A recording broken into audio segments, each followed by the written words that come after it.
Real diary पीके channel को सुनने वाले मुअज्जिज दोस्तों, एक मिरासी को ख्वाब आया कि उसका एक कमरा मिठाई से भरा पड़ा है और वो उसमें से सारे ख्वाब में मिठाई खाता रहा। सुबह उठा तो सोचा अब इतनी मिठाई का मैं क्या करूंगा, ऐसे तो ये पड़ी पड़ी खराब हो जाएगी। वो मस्जिद में गया और ऐलान करवा दिया कि आज शाम को सारे गांव वालों की गामे मिरासी के घर दावत है। हर बंदा हैरान था कि घर घर से रोटियां मांगने वाला आज पूरे गांव की दावत कर रहा है। गामा मिरासी घर आया तो उसकी बीवी ने कहा कि अभी अभी मस्जिद में ऐलान हुआ है कि सारे गांव वालों की गामे मिरासी के घर दावत है। गामा मिरासी सीना चौड़ा करके बोला, तो हाँ, मैंने ही ऐलान करवाया है। ये जो अंदर कमरा मिठाई का भरा हुआ है, इसको कौन खाएगा? मैंने सोचा वैसे भी इतनी मिठाई पड़ी है और ये पड़ी पड़ी खराब हो जाएगी, चलो सारे गांव वालों की दावत कर देता हूं। सारी उम्र उनका खाया है, आज जरा अल्लाह ने सुनी है तो उनको भी खिला दूं। गामे की बीवी ने जब तफसील पूछी तो उसने अपना ख्वाब सुनाया। उसकी बीवी ने सर पकड़ लिया और कहा, जाओ अंदर कमरे में जाकर देखो मिठाई कहाँ है, कमरा तो खाली पड़ा है। जब उसने देखा तो वाकई कमरा खाली था। बेचारा बड़ा परेशान हुआ। बहुत सोच विचार के बाद बीवी को कहा, चलो कोई गल नहीं, अल्लाह वारे से तुम ऐसा करो, दरिया वगैरह बिछा दो, गांव वालों के बैठने का बंदोबस्त करो, मैं कुछ अरेंज कर लूंगा।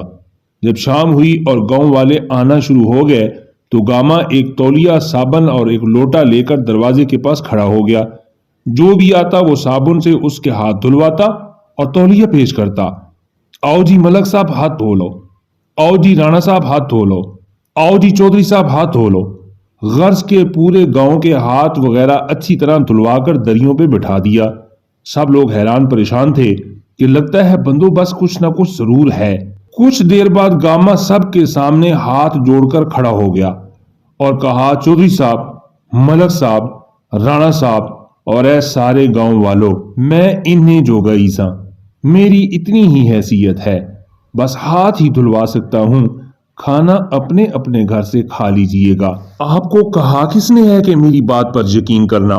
मैं जो आपसे मांग मांग कर खाता हूं तो आप मेरी दावत पर और मेरे बुलाने पर यकीन और एतमाद करके और मेरे वादे के मुताबिक मेरे घर क्यों पहुंचे हैं? आपने खुद क्यों नहीं सोच लिया कि गामा मिरासी ते इन्हें जोगा है ही नहीं, आप मेरे घर आए क्यों हैं? मुअज्जिज दोस्तों, इमरान खान साहब की हुकूमत आई, सारी कौम से वादे किए, करोड़ों नौकरियां देने का वादा किया, बिजली की लोड शेडिंग के खात्मे का वादा किया, पुलिस में इस्लाहात नाफिज करने का वादा किया और पुलिस को इंतहाई शरीफ और पंजगाना नमाज अदा करने वाला बना देने का वादा किया, रिश्वत, चोरी, करप्शन का खात्मा करने का कौम से वादा किया, कर्ज बैरूनी मुल्क से ना लेने का वादा किया, IMF को कहा कि हम उससे कर्ज लेने की बजाय उनको कर्ज देंगे, पूरे मुल्क के अंदर हर तरफ दूध और शहद की नहरें बहा देने का वादा किया और सबको बुला लिया।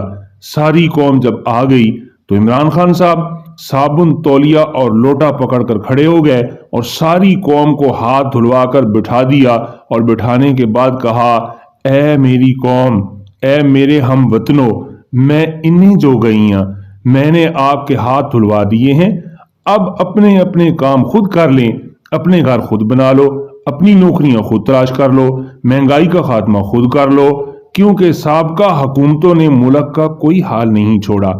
तो फिर आप किस लिए आए थे जनाब?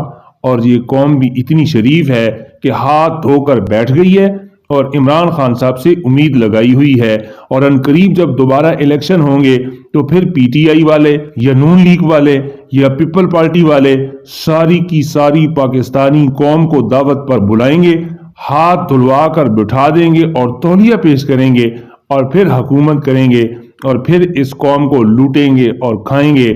और ये कौम इतनी शरीफ है कि हाथ धोकर खामोशी से बैठी रहेगी। और इमरान खान की सूरत में गामा मिरासी इस सारी कौम को अपने घर दावत पर बुलाता रहेगा और ये सारे गामे इस शरीफ कौम की शराफत से फायदा उठाकर इस सारी की सारी कौम को हाथ धुलवाकर दरियों पर बिठाए रखेंगे। रियल डायरी पीके चैनल को सब्सक्राइब करके घंटी के बटन को दबा दें ताकि हकायक और दलाइल से भरपूर मालूमात आपको सबसे पहले मिल सके।